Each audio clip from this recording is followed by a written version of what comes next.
ನಮಸ್ಕಾರ, ಕನ್ನಡ ಒನ್ಗೆ ಸ್ವಾಗತ. ನಾನು ಭಾಗ್ಯನಾರಾಯಣ ಬೊಗವರಪು.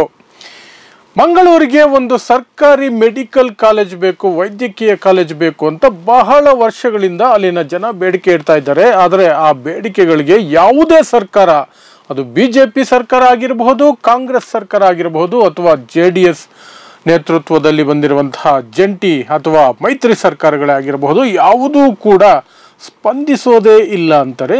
ಯಾಕೆ ಅನ್ನೋದ್ರ ಬಗ್ಗೆ ಸಾಕಷ್ಟು ಚರ್ಚೆಗಳು ನಡೀತಾ ಇದೆ. ಈಗ ಮತ್ತೆ ನಮಗೆ ಕಾಲೇಜ್ ಬೇಕೇ ಬೇಕು, ಮೆಡಿಕಲ್ ಕಾಲೇಜು ಅನ್ನುವಂತಹ ಒಂದು ಹೋರಾಟಕ್ಕೆ ಅಲ್ಲಿಯ ಸ್ಥಳೀಯರು ಮುಂದಾಗಿದ್ದಾರೆ. ಸೊ ಆ ಹಿನ್ನೆಲೆಯಲ್ಲಿ ಮಂಗಳೂರಿನ ಅಥವಾ ದಕ್ಷಿಣ ಕನ್ನಡ ಜಿಲ್ಲೆಯ ಮೆಡಿಕಲ್ ಕಾಲೇಜುಗಳನ್ನು ನೋಡೋದಾದರೆ ಅಲ್ಲಿ ಸುಮಾರು 9 ಮೆಡಿಕಲ್ ಕಾಲೇಜ್ ಇದೆ. ಎಲ್ಲವೂ ಕೂಡ private medical colleges. Private medical colleges ಅಷ್ಟಿದ್ರೂ ಕೂಡ 9 ಪ್ರೈವೇಟ್ ಮೆಡಿಕಲ್ ಕಾಲೇಜುಗಳು ಅಲ್ಲಿ ಇದೆ ಅಂದರೆ ಆ ಒಂದು ಜಿಲ್ಲೆಯಲ್ಲಿ ಅಥವಾ ಆ ಪ್ರದೇಶದಲ್ಲಿ ಮೆಡಿಕಲ್ ಕಾಲೇಜುಗಳಿಗೆ ಬೇಡಿಕೆ ಇದೆ ಅಂತಲೇ ಅರ್ಥ. ಅಥವಾ ಅಲ್ಲಿಗೆ ಓದೋದಕ್ಕೆ ಸ್ಥಳೀಯರು ಪ್ಲಸ್ ಹೊರ ರಾಜ್ಯದವರು ಸಹ ಹೆಚ್ಚಿನ ಮಟ್ಟಕ್ಕೆ ಅಲ್ಲಿಗೆ ಬರ್ತಾರೆ ಅಂತಾನೆ. ಯಾಕೆಂದರೆ 9 ಕಾಲೇಜುಗಳು ಸುಮ್ಮನೆ ಇರೋದಿಲ್ಲ. ಒಂದೇ ಜಿಲ್ಲೆಯಲ್ಲಿ 9 ಮೆಡಿಕಲ್ ಕಾಲೇಜ್ ಇದೆ ಪ್ರೈವೇಟ್ ಅದು ಅಂದರೆ ಖಂಡಿತವಾಗ್ಲೂ ಕೂಡ ಕನಿಷ್ಠ ಒಂದಾದರೂ ಸರ್ಕಾರಿ ಮೆಡಿಕಲ್ ಕಾಲೇಜ್ ಇರಲೇಬೇಕಾಗುತ್ತೆ. ಆ ಮಟ್ಟದಲ್ಲಿ ಅಲ್ಲಿ ಬೇಡಿಕೆ ಇದೆ ಮತ್ತು ಅವಶ್ಯಕತೆ ಕೂಡ ಇದೆ ಅಂತ ನಮಗೆ ಸ್ಪಷ್ಟವಾಗಿ ಅರ್ಥ ಆಗುತ್ತೆ. ಹಾಗಾದರೆ ಅಷ್ಟು ದೊಡ್ಡ ಅವಶ್ಯಕತೆ ಇರುವಂತಹ ಪ್ರದೇಶದಲ್ಲಿ ಯಾಕೆ ಒಂದು ಮೆಡಿಕಲ್ ಕಾಲೇಜು ಇಲ್ಲ? ಈ ಪ್ರಶ್ನೆಗೆ ನಾವು ಸಾಧಾರಣವಾಗಿ ಸ್ವಾಭಾವಿಕವಾಗಿ ನೋಡುವಂತಹ ರೀಸನ್ಸು ಎಲ್ಲ ಕಡೆ ಇರುವಂತೆ, not only in Dakshina Kannada, ಯಾವುದೇ ಜಿಲ್ಲೆ, ಯಾವುದೇ ರಾಜ್ಯ, ಯಾವುದೇ ದೇಶಕ್ಕೆ ಹೋದರೂ ಕೂಡ ಇರುವಂಥದ್ದಂದರೆ ಪ್ರೈವೇಟ್ನವರ ಲಾಬಿ ಅನ್ನೋದು ನಮಗೆ ಸ್ಪಷ್ಟವಾಗಿ ಅರ್ಥ ಆಗುತ್ತೆ. ಸೊ ಇಲ್ಲಿಯೂ ಸಹ ದಕ್ಷಿಣ ಕನ್ನಡದಲ್ಲಿಯೂ ಸಹ ಪ್ರೈವೇಟ್ ಲಾಬಿ ದೊಡ್ಡ ಮಟ್ಟದಲ್ಲಿ ಕೆಲಸ ಮಾಡ್ತಿದೆ. ಪ್ರೈವೇಟ್ ಲಾಬಿಯ ಜೊತೆಗೆ ಇಲ್ಲಿ ಕಮ್ಯುನಿಟಿ ವೈಸ್ ಇರುವಂತಹ ಮೆಡಿಕಲ್ ಕಾಲೇಜುಗಳ ಹಿಡಿತ ಏನಿದೆ ಅದು ದೊಡ್ಡ ಮಟ್ಟದಲ್ಲಿ ಕೆಲಸ ಮಾಡ್ತಿದೆ.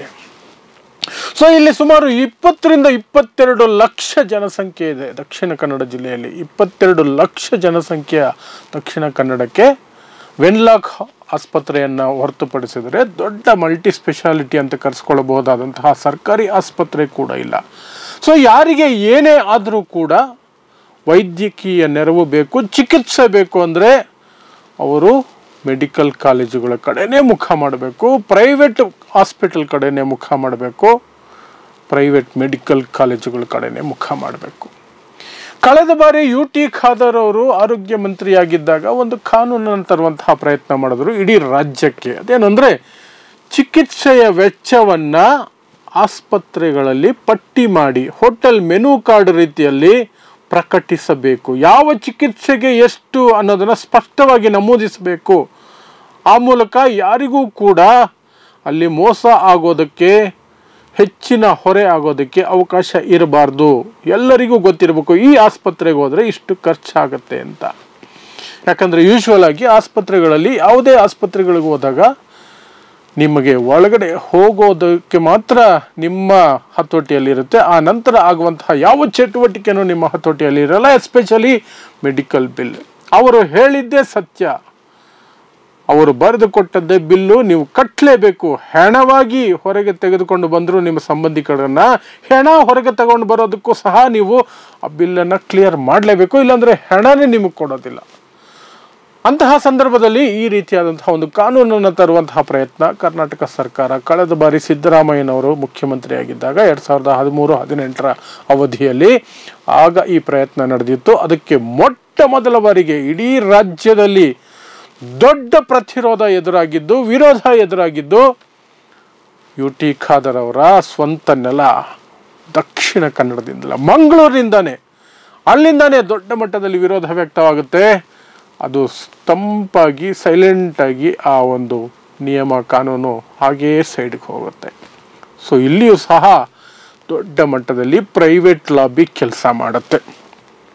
ಇನ್ನು ಯಾಕೆ ಈ ಪ್ರೈವೇಟ್ ಲಾಬಿಗೆ ಮಣಿತಾ ಇದ್ದಾರೆ ಅಲ್ಲಿನ ರಾಜಕಾರಣಿಗಳಾಗಿರಬಹುದು ಅಥವಾ ಬೇರೆ ಎಲ್ಲರೂ ಕೂಡ ಯಾಕೆ ಮಣಿತಾ ಇದ್ದಾರೆ ಅಂತ ನೋಡೋದಾದರೆ ನಿಮಗೆ ಸ್ಪಷ್ಟವಾಗಿ 2 ವಿಚಾರಗಳನ್ನು ಅರ್ಥ ಮಾಡ್ಕೊಳ್ಬಹುದು. ಒಂದು, ರಾಜಕಾರಣಿಗಳು ಅಂತ ಕರೆಸ್ಕೊಳ್ಳುವವರು ವಿಶೇಷವಾಗಿ 2 ಕ್ಷೇತ್ರದಲ್ಲಿ ತೊಡಗಿಸ್ಕೊಂಡಿರ್ತಾರೆ. ಒಂದು ವಿದ್ಯಾ ಕ್ಷೇತ್ರ, ಇನ್ನೊಂದು ಆಸ್ಪತ್ರೆಗಳು ಅಥವಾ ವೈದ್ಯಕೀಯ ಕ್ಷೇತ್ರದಲ್ಲಿ ತಮ್ಮದೇ ಆದಂಥ ಹಾಸ್ಪಿಟ್ಲ್ಗಳನ್ನು ನಡೆಸ್ತಿರ್ತಾರೆ. ನೇರವಾಗಿ ಅಲ್ಲ, ಬೇನಾಮಿಯಾಗಿ ಖಂಡಿತವಾಗ್ಲೂ ನಡೆಸ್ತಿರ್ತಾರೆ. ಪ್ರತಿಯೊಬ್ಬ ರಾಜಕಾರಣಿಯೂ ಸಹ ಶ್ರೀಮಂತ ರಾಜಕಾರಣಿಗಳು, ಪ್ರತಿಯೊಬ್ಬರು ಅನ್ನೋದಕ್ಕಿಂತ ಶ್ರೀಮಂತ ರಾಜಕಾರಣಿಗಳು, ಯಾರು ಗೂಡ್ ಪಾರ್ಟಿ ಅಂತ ನಾವು ಕರಿತೀವಿ ಅಂತಹ ರಾಜಕಾರಣಿಗಳು ಈ 2 ಕ್ಷೇತ್ರಗಳಲ್ಲಿ ತಮ್ಮ ಹೂಡಿಕೆಯನ್ನು ಮಾಡಿರ್ತಾರೆ. ಮಂಗಳೂರದು ಕೂಡ ಅದೇ ಕತೆ.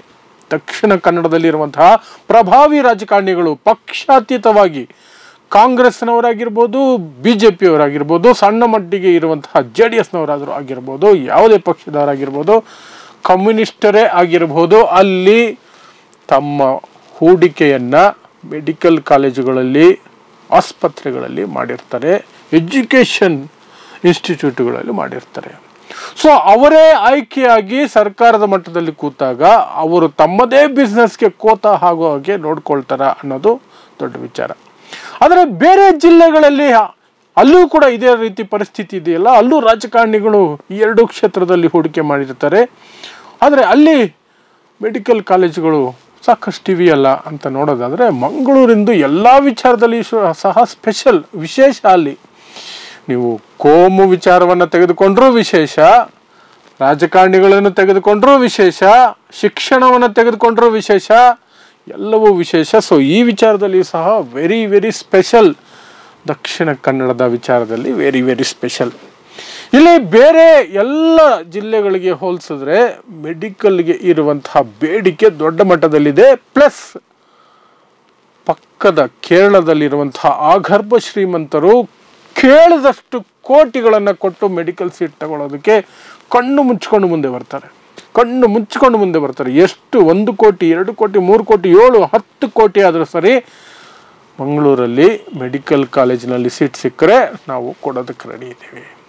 ಅವರ ಸೇವೆಗೆ ಅಂತಲೇ ಕೇರಳದಿಂದಲೇ ಬಂದು ಮಂಗಳೂರಿನಲ್ಲೇ ಠಿಕಾಣಿ ಹೂಡಿಕೊಂಡು ಕಮಿಷನ್ ಬೇಸಿಸ್ ಮೇಲೆ ಏಜೆಂಟ್ಗಳಾಗಿ ಕೆಲಸ ಮಾಡ್ತಾ ಇರುವಂಥವ್ರು ಸಾಕಷ್ಟು ಜನ ಇದ್ದಾರೆ. ಅದರಲ್ಲಿ ಮೆಡಿಕಲ್ ಸೀಟ್ಗೆ ಸುಮಾರು 10 ರಿಂದ 18 ಲಕ್ಷದವರೆಗೆ ಕಮಿಷನ್ ತಗೊಳ್ತಾರೆ ಏಜೆಂಟ್ಗಳು. 10 ರಿಂದ 18 ಲಕ್ಷ. ಡೆಂಟಲ್ಗೆ ಸುಮಾರು 5 ರಿಂದ 10 ಲಕ್ಷ ರೂಪಾಯಿ ಕಮಿಷನ್ನೇ ತಗೊಳ್ತಾರೆ ಸೀಟ್ ಕೊಡಿಸೋದಕ್ಕೆ. ಇನ್ನು ನರ್ಸಿಂಗ್ ಕಾಲೇಜುಗಳು, ನರ್ಸಿಂಗ್ ವಿಚಾರದಲ್ಲಿಯೂ ಸಹ 8 ರಿಂದ 10 ಲಕ್ಷದವರೆಗೆ ಕಮಿಷನ್ ತೆಗೆದುಕೊಳ್ತಾರೆ. ಪ್ಯಾರಾಮೆಡಿಕಲ್ಸ್ ಡಿಫಾರ್ಮಾ, B.Pharma ಮಾಡಿ ಲ್ಯಾಬ್ ಟೆಕ್ನಿಷಿಯನ್ಸ್ ಆಗುವಂತಹದ್ದು, ಲ್ಯಾಬಲ್ಲಿ ಕೆಲಸ ಮಾಡುವಂತಹ ಪರಿಣಿತಿಯನ್ನು ಪಡೆದುಕೊಳ್ಳುವಂತಹ ಕೋರ್ಸ್ಗಳಿಗೆ ಸಹ ಸುಮಾರು 1 ರಿಂದ 1.5 ಲಕ್ಷ ಅಥವಾ 5 ಲಕ್ಷದವರೆಗೆ ಕಮಿಷನ್ಗಳನ್ನು ಪಡೀತಾರೆ.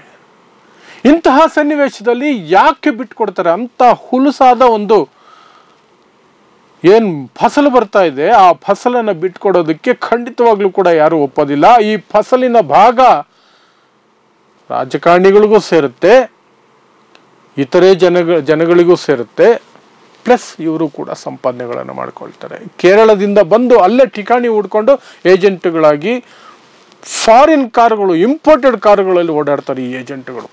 ಅಷ್ಟು ಶ್ರೀಮಂತರಾಗಿರ್ತಾರೆ. ಯಾಕಂದರೆ 1 ಸೀಟ್ ಕೊಡಿಸಿದ್ರೆ ಸಾಕು 5 ರಿಂದ 20 ಲಕ್ಷದವರೆಗೆ ಅವ್ರ ಅಕೌಂಟ್ಗೆ ದುಡ್ಡು ಬಂದು ಬೀಳುತ್ತೆ, ಕೈಗೆ ದುಡ್ಡು ಬಂದು ಬೀಳುತ್ತೆ. ಅಷ್ಟಿರಬೇಕಾದ್ರೆ ಅಂತಹ ಒಂದು ಸನ್ನಿವೇಶ ಬೇರೆ ಜಿಲ್ಲೆಗಳಲ್ಲಿಲ್ಲ. ಬೇರೆ ಜಿಲ್ಲೆಗಳಲ್ಲಿ ಆ ಮಟ್ಟಕ್ಕಿಲ್ಲ. ಬೆಂಗಳೂರು ಬಿಟ್ಟರೆ ದಕ್ಷಿಣ ಕನ್ನಡದಲ್ಲೇನೆ ಈ ಮಟ್ಟಕ್ಕೆ, ಈ ಒಂದು ಗಾತ್ರಕ್ಕೆ, ಈ ಒಂದು ದೊಡ್ಡ ಗಾತ್ರಕ್ಕೆ ದುಡ್ಡು ಕಮಿಷನ್ ಇರುವಂತಹದ್ದು. ಸೊ ಹಾಗಾಗಿ ಅಲ್ಲಿ ಯಾವುದೇ ಕಾರಣಕ್ಕೂ ಸಹ ಒಂದು ಸರ್ಕಾರಿ ಮೆಡಿಕಲ್ ಕಾಲೇಜ್ ಬಂದರೆ ಬಡವರ ಮಕ್ಕಳು ಸೇರ್ತಾರ್ರಿ. ಅಲ್ಲಿ ಬಡವರ ಮಕ್ಕಳು ಸೇರೋದ್ರಿಂದ 1 ರೂಪಾಯಿ ಕಮಿಷನ್ ಬರೋದಿಲ್ಲ. ನೀಟ್ ಎಕ್ಸಾಮಲ್ಲಿ ರ್ಯಾಂಕ್ ಪಡೆದು ಬಂದ್ಬಿಡ್ತಾರೆ, ಸೀಟ್ ತಗೊಂಡ್ಬಿಡ್ತಾರೆ.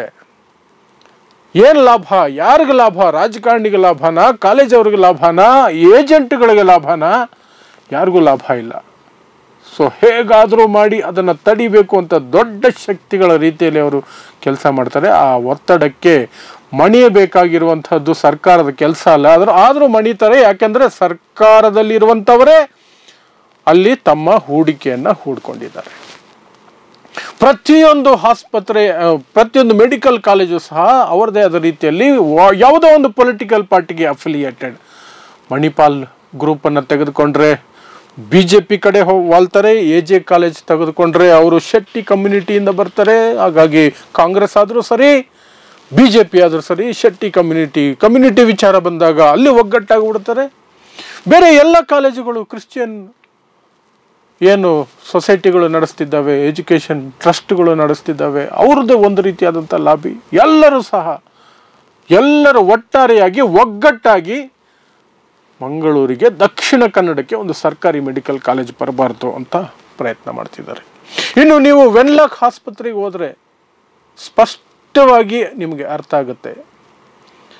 ಸಣ್ಣ ಸಣ್ಣ ವಿಚಾರಗಳಿಗೂ ಕೂಡ ಏನೋ ಒಂದು ನೆಪ ಹೇಳಿ ರೋಗಿಗಳನ್ನು ಪ್ರೈವೇಟ್ ಹಾಸ್ಪಿಟಲ್ಗೆ, ಮೆಡಿಕಲ್ ಕಾಲೇಜುಗಳಿಗೆ ಕಳಿಸುವಂತಹ ಪ್ರಯತ್ನವನ್ನು ಅಲ್ಲಿನ ಸಿಬ್ಬಂದಿನೇ ಮಾಡ್ತಾರೆ, ಅಲ್ಲಿನ ಡಾಕ್ಟ್ರುಗಳೇ ಮಾಡ್ತಾರೆ. ನೀವು ಸುಮ್ಮನೆ ಹೋಗಿ ನಿಂತ್ಕೊಳ್ಳಿ ಅಲ್ಲಿ ಆಸ್ಪತ್ರೆ ಮುಂದೆ, ಯಾಕೆ ವಾಪಸ್ ಹೋಗ್ತಿದ್ದೀರಿ ಅಂತ ಕೇಳಿ. ಈ ಸ್ಕ್ಯಾನಿಂಗ್ ಇಲ್ಲ, ಆ ಟೆಸ್ಟ್ ಇಲ್ಲ, ಅವೈಲಬಲ್ ಇಲ್ಲ, ಅಲ್ಲೋಗಿ ಬೆಡ್ ಇಲ್ಲ. ಈ ಕುಖ್ಯಾತಿಯು ಸಹ ಅಲ್ಲಿದೆ. ಯಾಕೆಂದರೆ ಪ್ರೈವೇಟ್ ಕಾಲೇಜುಗಳವರು ಯಾವ ರೀತಿ ತಿನ್ನಿಸ್ಬೇಕೋ ಹಂಗೆ ತಿನ್ನಿಸ್ತಾ ಇದ್ದಾರೆ. ಕೊರೋನಾ ಸಂದರ್ಭದಲ್ಲಿ ಅತ್ಯಂತ ಹೆಚ್ಚು ಶೋಷಣೆ ಮಾಡಿದ್ದು, ಇಡೀ ಕರ್ನಾಟಕದಲ್ಲಿ ಅತ್ಯಂತ ಹೆಚ್ಚು ಶೋಷಣೆ ಮಾಡಿದ್ದು ಪೇಷಂಟ್ಗಳನ್ನು, ಕೊರೋನಾ ಪೀಡಿತರನ್ನು ಅಂದರೆ ಮಂಗಳೂರು ಮತ್ತು ದಕ್ಷಿಣ ಕನ್ನಡದ ಈ ಪ್ರೈವೇಟ್ ಆಸ್ಪತ್ರೆಗಳು ಮತ್ತು ಮೆಡಿಕಲ್ ಕಾಲೇಜುಗಳು. ಲಕ್ಷ ಬಿಲ್ ಕಟ್ಟೋದು. ಹೆಣ ಎತ್ಕೊಂಡು ಹೋಗೋದಕ್ಕೆ ಲಕ್ಷ ಭರಿಸ್ಬೇಕಾಗಿತ್ತು. ಹೆಣ ಎತ್ಕೊಂಡು ಹೋಗೋಕ್ಕೆ, ಬದುಕಿಸ್ಕೊಂಡು ಹೋಗೋದಕ್ಕಲ್ಲ, ಹೆಣ ತೆಗೆದುಕೊಂಡು ಹೋಗೋದಕ್ಕೆ ಲಕ್ಷ. ಒಂದು ಬೆಡ್ಗೆ ಒಂದು ದಿನಕ್ಕೆ 25, 30 ಸಾವಿರ, 50 ಸಾವಿರ, 70 ಸಾವಿರದವರೆಗೆ ಸುದ್ದಿಗಳು ಬಂತು. ಒಂದು ದಿನಕ್ಕೆ 70 ಸಾವಿರ ರೂಪಾಯಿ ದಕ್ಷಿಣ ಕನ್ನಡದ ಮೆಡಿಕಲ್ ಕಾಲೇಜುಗಳಲ್ಲಿ ಕೊರೋನಾ ಸಂದರ್ಭದಲ್ಲಿ ಲೂಟಿ ಮಾಡಿದ್ದು. ಎಲ್ಲವೂ ಸಹ ದೊಡ್ಡ ಮಟ್ಟದ ಒಂದು ಷಡ್ಯಂತ್ರದ ರೂಪದಲ್ಲಿ ವ್ಯವಸ್ಥಿತವಾಗಿ ನಡೀತಾ ಇರುವಂತಹದ್ದು. ಯಾವ ರೀತಿ ಟ್ರಾನ್ಸ್ಪೋರ್ಟ್ ವಿಚಾರದಲ್ಲಿ ದಕ್ಷಿಣ ಕನ್ನಡ ಮತ್ತು ಕರಾವಳಿ ಪ್ರದೇಶಗಳಲ್ಲಿ ವ್ಯವಸ್ಥಿತವಾದಂತಹ ಒಂದು ಅವ್ರದೇ ಆದಂತಹ ಸ್ಟ್ರಕ್ಚರ್ ಇಟ್ಕೊಂಡಿದ್ದಾರೆ, ಯೂನಿಯನ್ ಇಟ್ಕೊಂಡಿದ್ದಾರೆ, ಎಲ್ಲ ಇಟ್ಕೊಂಡಿದ್ದಾರೆ. ಅದೇ ರೀತಿ ಇವರು ಸಹ ಒಂದು ಯೂನಿಯನ್ನು, ಇವರು ಇದನ್ನು ಮಾಡ್ಕೊಳ್ತಿದ್ದಾರೆ. ಇವರ ಲೂಟಿ ಒಂದು ಮಟ್ಟಕ್ಕೆ ಸಹಿಸಿಕೊಳ್ಳಬಹುದಾದಂತಹ ರೀತಿಯಲ್ಲಿದ್ದರೆ, ಆಸ್ಪತ್ರೆಗಳು, ಮೆಡಿಕಲ್ ಕಾಲೇಜುಗಳದಂತೂ ಎರ್ರಾಬಿರಿ ಲೂಟಿ. ಯಾವುದೇ ಒಂದು ತಡೆ ಇಲ್ಲ ಅವ್ರಿಗೆ, ಯಾವುದೇ ಒಂದು ಸರ್ಕಾರದ ನಿರ್ದೇಶನಗಳಿಗೆ ಭಯ ಇಲ್ಲ, ಎಂಥದ್ದು ಇಲ್ಲ. ಸೇಫ್, ನಮ್ಮವರೇ ಅಲ್ಲಿರೋದು, ಸರ್ಕಾರದಲ್ಲಿರೋದು ನಮ್ಮವರೇ. ಹಾಗಾಗಿ ನಮಗೆ ಯಾವುದೂ ಕೂಡ ಬೇಕಾಗಿಲ್ಲ ಅಂತ. ಆದರೆ ಅಲ್ಲಿನ ಜನ ಪಾಪ ಬಡ ವಿದ್ಯಾರ್ಥಿಗಳು, ಲೋಕಲೈಟ್ಸ್, ಅವರಿಗೆ ಇಷ್ಟೆಲ್ಲ ಲಕ್ಷಾಂತರ ಕೋಟಿ ರೂಪಾಯಿಗಳನ್ನು ಕೊಟ್ಟು ಅಲ್ಲಿ ಮೆಡಿಕಲ್ ಓದೋಕ್ಕೆ ಸಾಧ್ಯ ಇಲ್ಲ. ಹೋದರೆ ಬೇರೆ ಕಡೆ ಹೋಗಬೇಕು, ಅದಕ್ಕೆ ಅವರಿಗೆ ಅವಕಾಶಗಳು, ಶಕ್ತಿ ಎಲ್ಲವೂ ಕೂಡ ಇಲ್ಲ ಅನ್ನುವಂತಹ ಪರಿಸ್ಥಿತಿ ಇರುವಂಥವ್ರು ಇರ್ತಾರೆ. ಸಾಕಷ್ಟು ಜನ ಇದ್ದಾರೆ ಸಹ ಲೋಕಲೈಟ್ಸ್ ಎಲ್ಲರೂ ಸಹ ಇವತ್ತು ಕಳೆದ 20 ವರ್ಷಗಳ ಬೇಡಿಕೆ ಇದು. 20 ವರ್ಷಗಳಿಂದ ಬೇಡಿಕೆ ಇಟ್ಕೊಂಡು ಬಂದಿದ್ದಾರೆ, ಆದರೂ ಕೂಡ ಅದು ನೆರವೇರಿಲ್ಲ. ಈಗ ಅದಕ್ಕೆ ಮತ್ತೆ ಜೀವ ತುಂಬುವಂತಹ ಹೋರಾಟಕ್ಕೆ ಜೀವ ತುಂಬುವಂಥ ಕೆಲಸ ಮಾಡ್ತಿದ್ದಾರೆ. ಸಾಹಲ್ ಅನ್ನುವಂತಹ ವಿದ್ಯಾರ್ಥಿ ಒಬ್ಬಂಟಿಯಾಗಿ ಅಲ್ಲಿ ಪ್ರತಿಭಟನೆ, ಧರಣಿಯನ್ನು ಮಾಡಿಕೊಂಡು ತನ್ನ ಬೇಡಿಕೆ, ತನ್ನ ಜಿಲ್ಲೆಯ ಬೇಡಿಕೆಯನ್ನು ಮುಂದಿಡುವಂತಹ ಪ್ರಯತ್ನ ಮಾಡ್ತಿದ್ದಾರೆ. ಇಂತಹ ಹೋರಾಟಕ್ಕೆ ಈಗ ದಕ್ಷಿಣ ಕನ್ನಡದ ಪ್ರಜೆಗಳು, ಅಲ್ಲಿನ ಜನ ಸಿದ್ಧರಾಗಿದ್ದಾರೆ. ಸರ್ಕಾರ ಈಗಲಾದರೂ ಸಹ ತಮ್ಮ ಈ ಡೋಂಗಿತನವನ್ನು ಬಿಟ್ಟು, ಅದರಲ್ಲೂ ವಿಶೇಷವಾಗಿ ಯು ಟಿ ಖಾದರ್ ಅವರು, ಅವರಿಗೆ ಅಧಿಕಾರ ಇದೆ, ಪವರ್ ಇದೆ. ಅವರು ಮನಸ್ಸು ಮಾಡಿದರೆ ಮೆಡಿಕಲ್ ಕಾಲೇಜ್ ಒಂದಲ್ಲ 2, 3 ಮೆಡಿಕಲ್ ಕಾಲೇಜ್ ಒಂದು ತಿಂಗಳಲ್ಲಿ ಬಂದ್ಬಿಡುತ್ತೆ. ಒಂದು ತಿಂಗಳಲ್ಲಿ 3 ಮೆಡಿಕಲ್ ಕಾಲೇಜ್ ತರಿಸುವಂತಹ ಶಕ್ತಿ ಯು ಟಿ ಖಾದರ್ಗಿದೆ. ಆದರೆ ಕೆಲವು ಆರೋಪಗಳಿದೆ. ಅವರು ತಮ್ಮನೇ ಯಾವುದೋ ಒಂದು ಆಸ್ಪತ್ರೆಯಲ್ಲಿ ಹೂಡಿಕೆ ಹೂಡಿದ್ದಾರೆ, ಯಾವುದೋ ಮೆಡಿಕಲ್ ಕಾಲೇಜಿನಲ್ಲಿ ಅವ್ರದ್ದೇನೆ ಪಾರ್ಟ್ನರ್ಶಿಪ್ ಇದೆ ಅನ್ನುವಂತಹ ಆರೋಪಗಳಿದೆ. ಹಾಗಿರ್ಬೇಕಾದ್ರೆ ಅವ್ರು ಮಾಡ್ತಾರಾ ಅನ್ನುವಂತಹ ಪ್ರಶ್ನೆಗಳು ಕೂಡ ನಮ್ಮ ಮುಂದೆ ಬರುತ್ತೆ. ಆದರೆ ಯಾವುದೇ ವಿಚಾರದಲ್ಲಿ ಸರ್ಕಾರಗಳು ಈ ಪ್ರೈವೇಟ್ ಅವ್ರ ಜೊತೆಯಲ್ಲಿ ಸೇರಿಕೊಂಡು ಬಹಳ ವರ್ಷ ಆಟ ಆಡೋಕ್ಕಾಗೋದಿಲ್ಲ. ಪ್ರಬುದ್ಧ ಜನ ಯಾವಾಗ ಎದ್ದು ನಿಲ್ತಾರೋ ಆವತ್ತು ಅದಕ್ಕೆ ಖಂಡಿತವಾಗ್ಲೂ ಕೂಡ ಒಂದು ಉತ್ತರ ಸಿಗುತ್ತೆ. ಈ ಬಾರಿಯ ಹೋರಾಟ ದಕ್ಷಿಣ ಕನ್ನಡಕ್ಕೆ ಒಂದು ಮೆಡಿಕಲ್ ಕಾಲೇಜನ್ನು ಕೊಡಿಸುತ್ತೆ ಅನ್ನುವಂತಹ ನಂಬಿಕೆಯಲ್ಲಿ ಅಲ್ಲಿನ ಜನ ಇದ್ದಾರೆ. ಸೊ ಇದು ದಕ್ಷಿಣ ಕನ್ನಡ ಜಿಲ್ಲೆಯಲ್ಲಿ ಮೆಡಿಕಲ್ ಕಾಲೇಜುಗಳ ಒಂದು ರೀತಿ ಮಾಫಿಯಾ ರೀತಿ ನಡೀತಾ ಇರುವಂತಹ ಮೆಡಿಕಲ್ ಕಾಲೇಜುಗಳ ವಿಚಾರವನ್ನು ನಿಮ್ಮ ಮುಂದೆ ಇಟ್ಟಿದ್ದೀನಿ.